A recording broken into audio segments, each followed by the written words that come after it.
Dengan basmalah kami siap melayani Anda.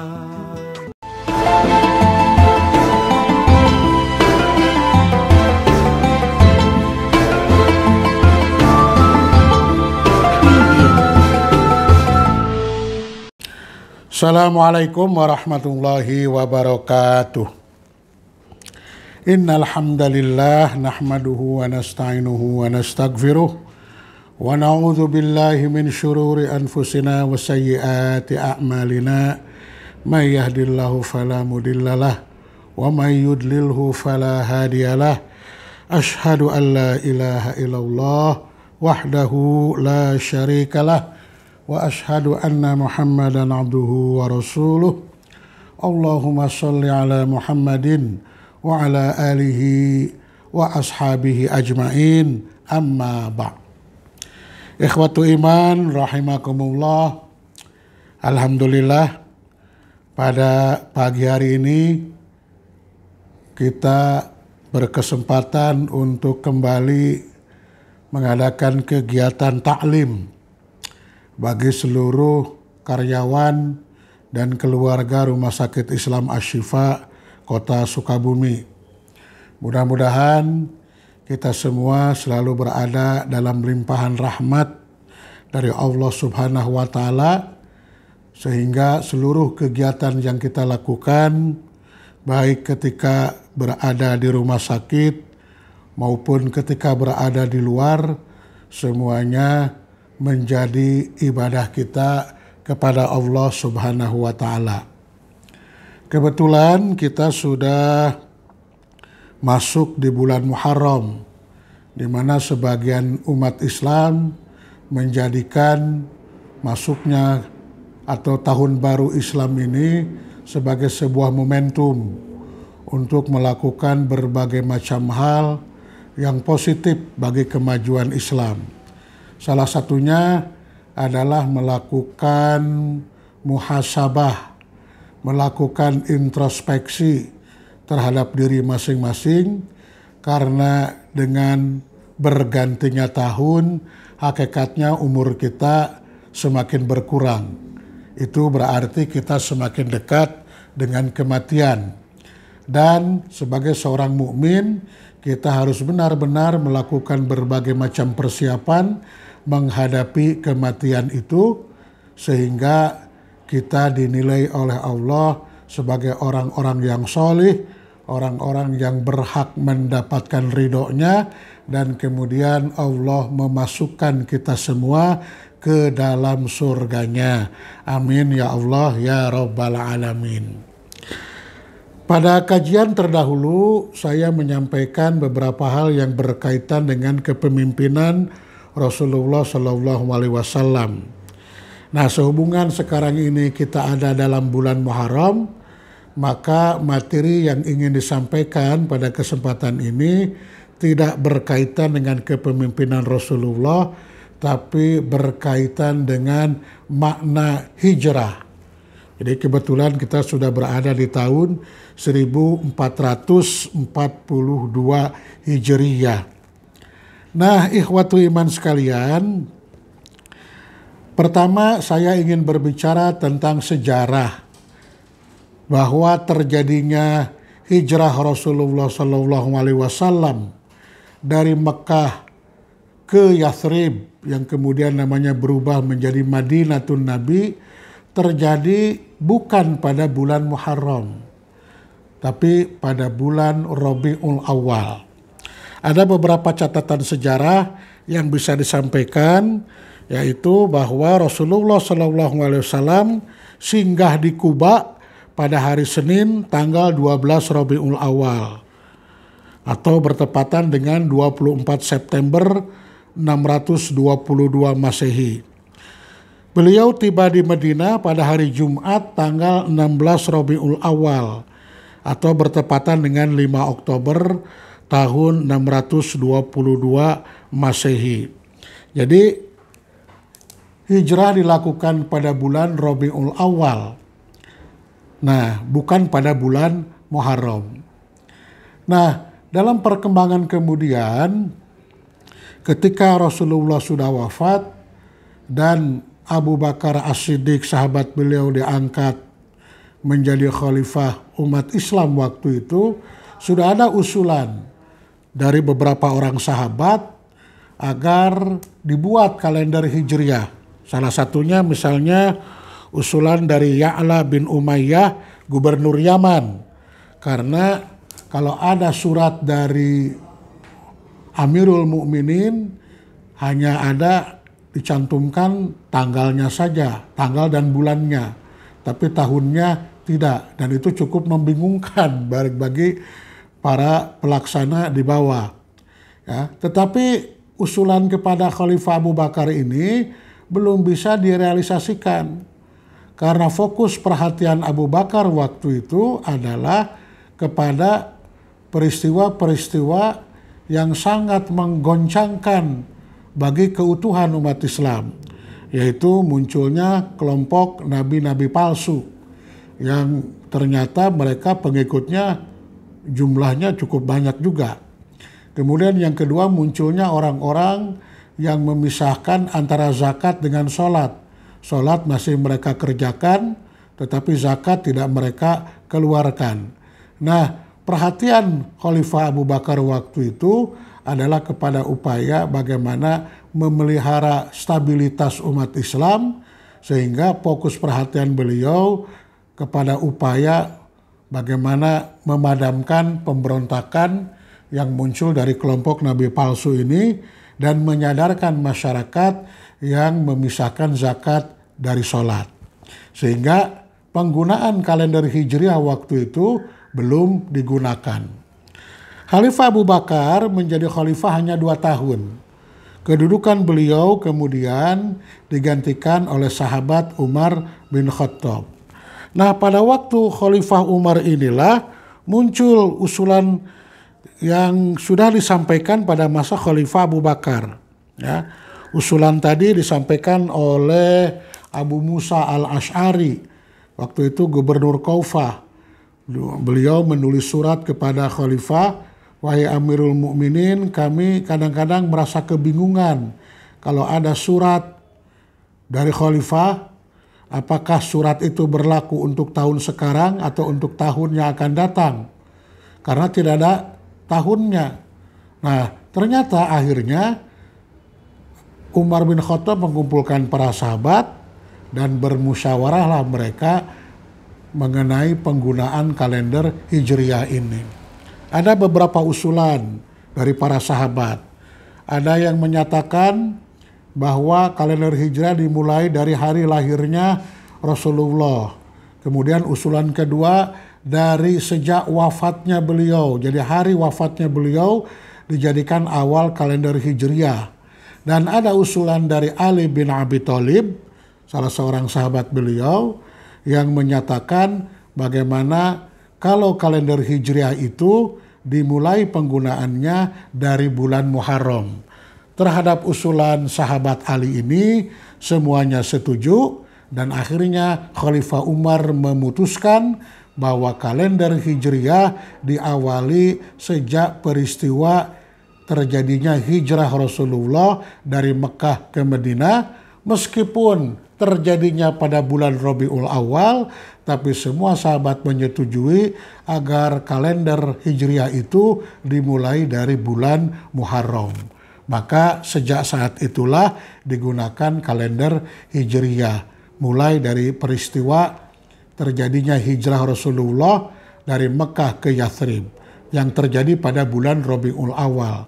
Jadi kurang lebih ada selisih 82 hari peristiwa hijrah itu dengan penggunaan kalender Hijriah yang dimulai di bulan Muharram.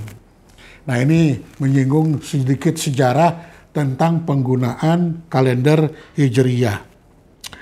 Kemudian yang kedua, bagaimana sesungguhnya makna hijrah itu dalam konteks kekinian?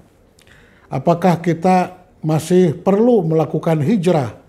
Padahal peristiwa hijrah itu sendiri sudah berlangsung sekian ribu dan ratus tahun ke belakang. Nah, kita perlu memahami apa sesungguhnya makna hijrah. Hijrah itu kan diambil dari kalimat hajaro, yahjuru, hajron. Makna pokoknya ada dua. Yang pertama pindah, atau yang kedua menjauhkan diri. Dalam makna pindah, Rasulullah pindah dari Mekah ke Madinah, itu disebut hijrah. Dalam makna yang lain, hijrah itu melakukan berbagai macam tindakan yang sifatnya menjauhkan diri dari hal-hal yang dilarang oleh Allah atau dibenci oleh Allah. Dalam makna menjauhkan diri misalnya bisa kita fahami dalam surat Al-Muddathir, ya ayyuhal muddathir kum fa'anzir wa rabbaka fakabbir wa thiyabaka fatahhir warrujja fahjur wala tamnun tastakthir wali rabbika fasbir. Itu surat Al-Mudaththir. Dalam ayat itu ada ayat yang berbunyi warruja fahjur, dan perbuatan dosa fahjur, hendaklah engkau jauhi. Ya. Jadi salah satu makna dari hijrah itu menjauhkan diri. Dalam makna yang sama, dalam arti menjauhkan diri itu, kita bisa menemukan hadis riwayat Bukhari Muslim yang berbunyi al-mujahidu man jahada nafsahu wal muhajiru man hajara ala ma nahallahu anhu. Orang yang berjihad itu adalah orang yang berperang melawan dirinya sendiri. Sedangkan orang yang berhijrah itu adalah orang yang menjauhkan diri dari apa-apa yang Allah larang untuk dirinya. Jadi hijrah itu makna pertama pindah, makna kedua menjauhkan diri dari hal-hal yang dilarang oleh Allah. Nah, peristiwa hijrah itu sesungguhnya merupakan peristiwa agung. Karena peristiwa tadi mengubah sejarah. Pada saat Rasulullah berada di Mekah, kelompok umat Islam menjadi kelompok minoritas. Mereka menderita karena berbagai macam upaya yang dilakukan oleh orang-orang kafir Quraisy. Kegiatan-kegiatan dakwah dihalangi dengan berbagai macam upaya. Bahkan ada beberapa orang sahabat Rasulullah yang dibunuh dalam memperjuangkan Islam tegak di bumi Mekah itu. Sampai kemudian turunlah perintah dari Allah untuk melakukan hijrah dari Mekah ke Yathrib yang kemudian berubah menjadi Madinah. Nah, peristiwa hijrah ini peristiwa yang merupakan pembeda antara periode Makkah dengan periode Madinah. Jadi ketika Rasulullah sudah hijrah dan sudah berada di Madinah, maka terbentuklah di sana masyarakat Muslim. Punya pemerintahan sendiri, punya sistem sendiri. Kemudian dakwah makin berkembang sehingga Rasulullah bisa memusatkan perhatiannya untuk mendakwahi berbagai macam kabilah yang ada di sekitar Jazirah Arabia. Sehingga makin banyaklah orang yang masuk Islam. Jadi peristiwa hijrah ini peralihan status dari kelompok orang-orang yang tertindas menjadi orang-orang yang merdeka, yang punya kebebasan untuk mendakwakan Islam, mengajak manusia kepada jalan Allah. Nah, itu peristiwa hijrah ini. Karena itu peristiwa hijrah ini dalam setiap tahun sering diperingati oleh umat Islam. Ya, meskipun tidak ada contohnya, tetapi ini ingin membangkitkan semangat umat Islam terhadap peristiwa tadi, karena peristiwa itu merupakan peristiwa besar yang mengubah jalannya dakwah, sehingga akhirnya masyarakat Muslim menjadi masyarakat pemenang. Agama Allah ditegakkan dalam kehidupan nyata di Madinah di bawah kepemimpinan langsung dari Rasulullah Shallallahu Alaihi Wasallam. Nah, karena itu hijrah bagi kita bukan pindah tempat tinggal, ya, tetapi berpindahnya sikap mental kita. Sikap mental kita berubah menjadi lebih Muslim. Keimanan kita menjadi lebih meningkat. Kalau biasanya kita malas melakukan sholat tahajud, berubah menjadi orang yang rajin melaksanakan sholat tahajud. Kalau yang biasanya malas menjalankan saum sunnah, sekarang berubah menjadi rajin menjalankan saum sunnah dan melakukan peningkatan-peningkatan dalam ibadah-ibadah yang lain. Nah, itu hijrah. Pindah dari satu keadaan kepada keadaan yang lain yang jauh lebih baik. Nah, hijrah apa yang harus kita lakukan ini? Ya. Hijrah pertama yang harus kita lakukan itu adalah hijrah dari sisi keilmuan. Artinya hijrah dari kebodohan menuju memiliki pengetahuan tentang Islam. Al-hijratu minal jahli ilal ilmi. Hijrah dari kebodohan menuju berilmu. Karena kalau kita lihat wahyu yang diterima oleh Rasulullah, wahyu pertama surat Al-Alaq ayat 1 sampai ayat 5 itu berkaitan dengan ilmu. Sementara wahyu kedua surat Al-Muddathir ayat 1 sampai 7 berkaitan dengan amal. Jadi dalam Islam ilmu didahulukan daripada amal. Karena kalau orang beramal tanpa dasar ilmu itu bisa rusak. Terjadinya berbagai macam penyimpangan di lingkungan umat Islam itu berawal karena faktor ilmu. Karena itulah ilmu menjadi sangat penting. Saking pentingnya ilmu itu sampai setiap muslim diwajibkan mencari ilmu itu sejak dia dilahirkan sampai masuk ke liang lahat. Jadi selama hidup kita harus menjadi manusia pembelajar.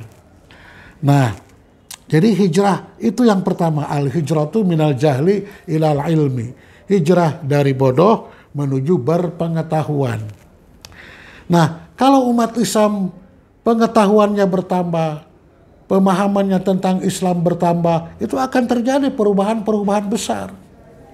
Sebagai gambaran misalnya, kalau kita buat survei kecil-kecilan di kampung kita masing-masing. Kalau dibuat survei misalnya, berapa sih orang yang bisa membaca Quran dengan yang tidak, kita akan sangat kaget. Ternyata jumlah umat Islam yang belum bisa membaca Quran jauh lebih banyak dari mereka yang bisa membaca Quran. Apalagi kalau perbandingannya berapa yang bisa tarjamah dengan yang tidak bisa, itu akan semakin besar. Apalagi kalau berapa orang yang memahami tafsir dengan orang yang tidak memahami tafsir, itu jumlahnya sangat jauh. Nah, ini kan berarti sebagian besar umat Islam belum begitu faham tentang Islam. Ini lahan dakwah kita. Sehingga kegiatan-kegiatan di rumah sakit salah satunya berkaitan dengan peningkatan kualitas ilmu keislaman kita.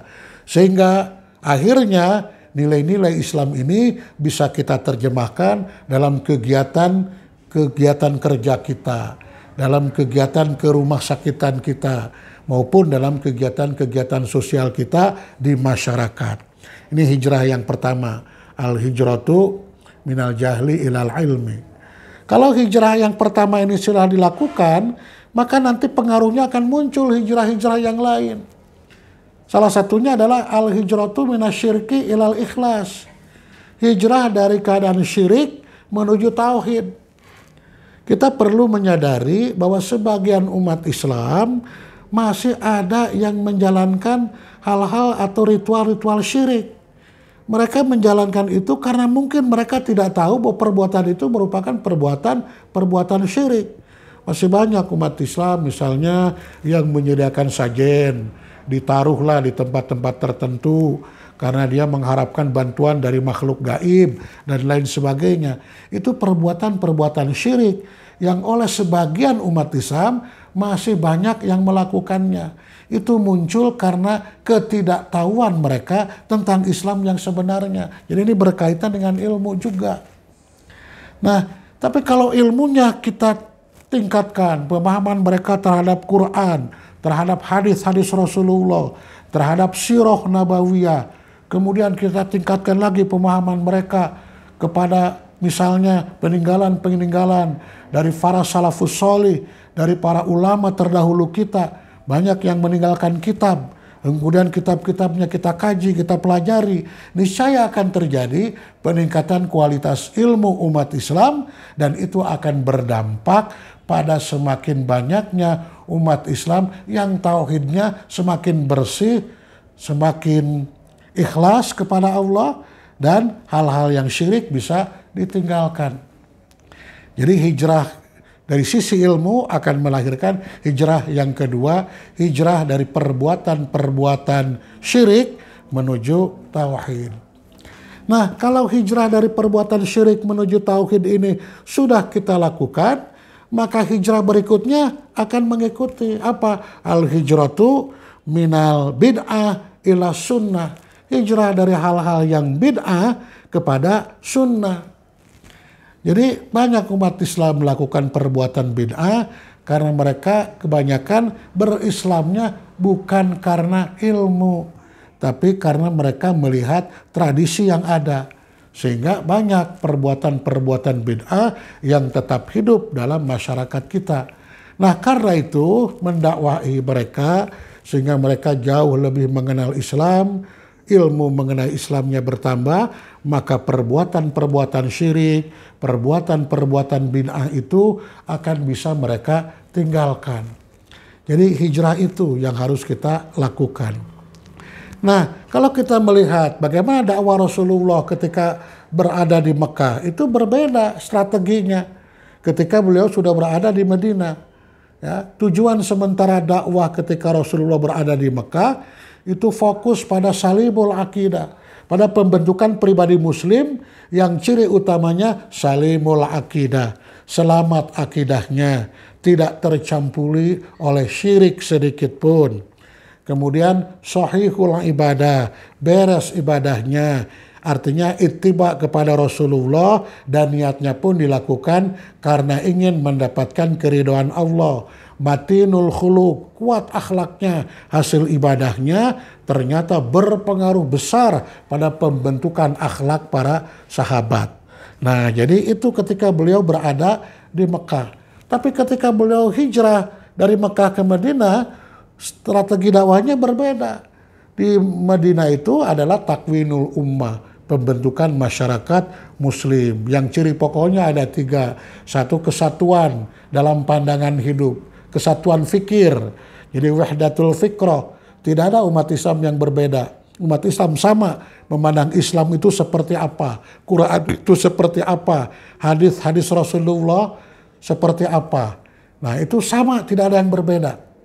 Nah, ternyata wahdatul fikrah ini melahirkan wahdatul syu'ur, kesatuan perasaan, sehingga muslim dengan muslim lainnya itu bersaudara. Mereka hidup saling berdampingan, saling menyayangi, saling menyantuni, saling bantu, dan hal-hal baik lainnya. Itu terbentuk wahdatul syu'ur, kesatuan perasaan. Kemudian yang ketiga wahdatul amal, kesatuan gerak, kesatuan langkah, kesatuan amal. Jadi umat Islam itu secara bersama-sama menuju satu titik. Bagaimana menjadikan kehidupan dunia itu sebagai ibadah mereka kepada Allah. Mereka bisa memerankan diri sebagai khalifatullah fil ardi, dan tujuan hidup mereka adalah mendapatkan ridha Allah, mendapatkan kemenangan di akhirat. Nah, jadi hijrah bagi kita sekarang itu adalah perpindahan sikap mental kita. Kita menjadi orang yang lebih sabar, orang yang lebih alim, orang yang lebih bisa menerima berbagai macam cobaan dari Allah. Ya, tawakal kita meningkat, doa kita pun terus-menerus kita sampaikan dengan sesama teman. Kita mengembangkan budaya, saling mengembangkan budaya watawasau bis sabri, watawasau bil haqqi, watawasau bil marhamah, saling menasihati kepada jalan yang benar, kepada kesabaran, kepada upaya-upaya untuk saling mencintai satu sama lain. Sehingga mudah-mudahan nilai-nilai Islam itu akhirnya terwujud dalam kehidupan keseharian kita. Dan itu akan memiliki dampak yang besar bagi peningkatan kualitas keimanan dan keislaman kita. Dan kalau itu bisa kita lakukan secara terus-menerus, maka rahmat Allah pun akan turun kepada kita.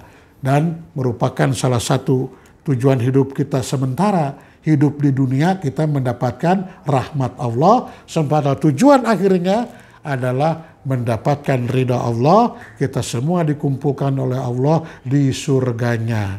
Jadi itulah hal-hal yang berkaitan dengan hijrah. Mudah-mudahan ya, kita semua menjadi orang yang terus-menerus bisa meningkatkan kualitas ilmu kita, sehingga akhirnya kita memiliki kemampuan untuk memilah-milah mana hal-hal yang sesuai dengan ajaran Islam, mana yang bertentangan, mana yang sunnah, mana yang bid'ah, mana yang halal, mana yang haram, mana yang syirik, dan mana yang sesuai dengan tauhid.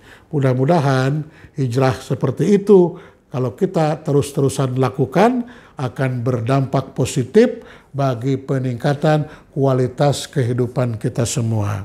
Itu saja untuk ta'lim sekarang ini yang bisa disampaikan. Mudah-mudahan umat Islam dimanapun mereka berada, dengan bergantinya tahun mereka semakin baik kehidupannya, dan mudah-mudahan kita semua menjadi orang-orang yang mendapatkan keridhaan Allah Subhanahu wa ta'ala. Ini saja yang bisa disampaikan, mudah-mudahan bermanfaat untuk kita sekalian. Aqulu qouli hadza wa astaghfirullah li wa lakum. Wassalamualaikum warahmatullahi wabarakatuh.